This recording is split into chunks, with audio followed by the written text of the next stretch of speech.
Bonjour et bienvenue sur Radio EIC. C'est Haroun et Yasmine. Et aujourd'hui, dans le cadre de la SLFM qui a pour thème les sciences et le développement durable, nous allons parler aujourd'hui des abeilles. Pourquoi sont-elles si importantes? Et plein d'autres choses intéressantes sur nos amis les abeilles. Notre invitée aujourd'hui est Madame Nedia Jarayet, professeure de SVT à l'ISC. Bonjour Madame Jarayet. Bonjour à tous. Merci pour votre invitation. À ce qui paraît, nous avons plusieurs ruches à l'école. Pourquoi une abeille perd-elle son abdomen quand elle nous pique? Alors, pour répondre, effectivement, d'abord, nous avons 9 ruches ici à l'école. Et les abeilles, quand elles piquent, en fait, en piquant, elles vont laisser, en fait, elles vont arracher la moitié de leur abdomen. Donc finalement, il ne reste plus rien de l'abeille. On se pose tous cette question. À quoi servent les abeilles? Alors, les abeilles sont des insectes, donc ils sont très importants pour la reproduction chez les plantes. Parce que 80% de la reproduction chez les plantes, elle est assurée par ce qu'on appelle la pollinisation. Donc la plante, pour se reproduire, tout simplement, il faut que le pollen, la partie mâle de la plante, aille rencontrer, entre guillemets, la partie femelle. Donc la plante ne pouvant pas se déplacer, il faut donc un vecteur, quelque chose pour donc faciliter le transport du pollen. Et donc le moyen le plus efficace, il est réalisé justement par les insectes et notamment par les abeilles. Donc c'est elles qui assurent donc la pérennité des plantes, leur évolution et leur diversité, le maintien de leur diversité dans notre milieu de vie. Nous reste-t-il vraiment 5 ans à vivre si les abeilles disparaissaient? Bon, 5 ans c'est un peu exagéré. C'est vrai que si l'abeille disparaît, donc ça va avoir un impact négatif sur la reproduction de la plante, justement. Et par conséquent, on ne pourra plus avoir donc les autres plantes que l'on consomme, tout ce qui est les tomates, toute la catégorie des légumes, des fruits, tout ce qu'on cultive. Donc il va devenir plus rare et, pour l'homme et pour les animaux aussi herbivores qui mangent les plantes. Donc on va avoir moins de choix, on va avoir moins d'aliments d'origine végétale et il y aura aussi un impact sur l'économie, mais bon, c'est pas à 5 ans, on exagère quand on dit 5 ans. En quoi le miel est-il utile à l'ISC? Alors à l'ISC, le miel en fait, l'apiculture, l'élevage des abeilles, on l'a intégré dans le projet qui s'appelle les jardins pédagogiques. Donc il y a le volet plantation, culture, et on a également installé le projet apiculture parce que dans les programmes, donc de l'élémentaire, de la maternelle même jusqu'à la terminale, on peut à travers l'apiculture comprendre plusieurs mécanismes scientifiques concernant les animaux, concernant la transformation des aliments, etc. Le développement durable aussi, c'est important, l'écologie. Donc on a intégré ça dans le projet. Voilà. Merci Madame Jarayet d'avoir répondu à nos questions et nous passons à nos chroniqueurs Darsel et Sab. Donc l'apiculture fait partie du projet des jardins pédagogiques, comme l'a dit Madame Jarayet, à l'école ISC. À l'école ISC, on a 9 ruches. Le miel à l'ISC se vend soit dans les kermesses ou soit dans les laboratoires. L'apiculture, c'est l'élevage des abeilles. Les principaux rôles des abeilles, c'est de faire du miel. Le miel, c'est un composant naturel qui est fait uniquement par les abeilles. L'homme n'intervient pas dans la fabrication du miel. Le miel a beaucoup de propriétés bénéfiques pour la santé de l'homme. Par exemple, c'est un antibactérien, c'est un antioxydant, ça veut dire qu'il peut ralentir le vieillissement, par exemple de la peau. Il soulage les maux de gorge. Dans l'apiculture, il y a plusieurs étapes. D'abord, il faut avoir les ruches avec les abeilles. Et pendant la belle saison, les abeilles vont aller chercher le nectar.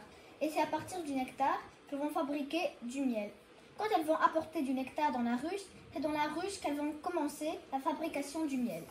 Pendant tout le printemps et l'été, comme elles sont en fleurs, elles fleurissent, Donc les abeilles peuvent aller butiner, récolter le nectar et l'apporter dans la ruche pendant cette période-là.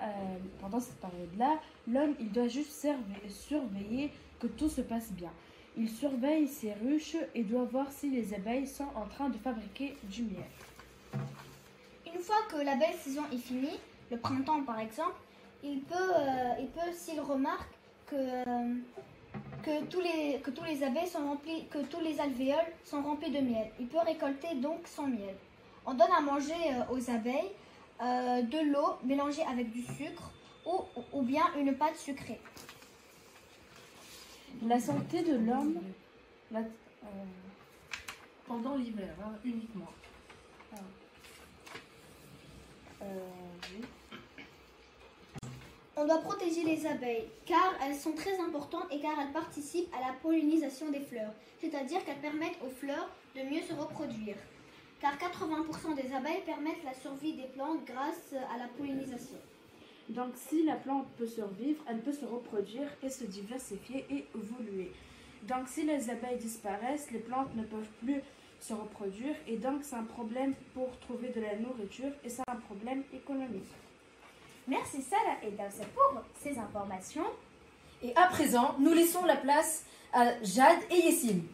Le miel est bon pour la santé, pas parce qu'il sert comme cire dépilatoire, cicatriser les brûlures, préparer des masques, booster ses performances physiques, faire briller les cheveux, soigner les conjonctivites, atténuer les rides.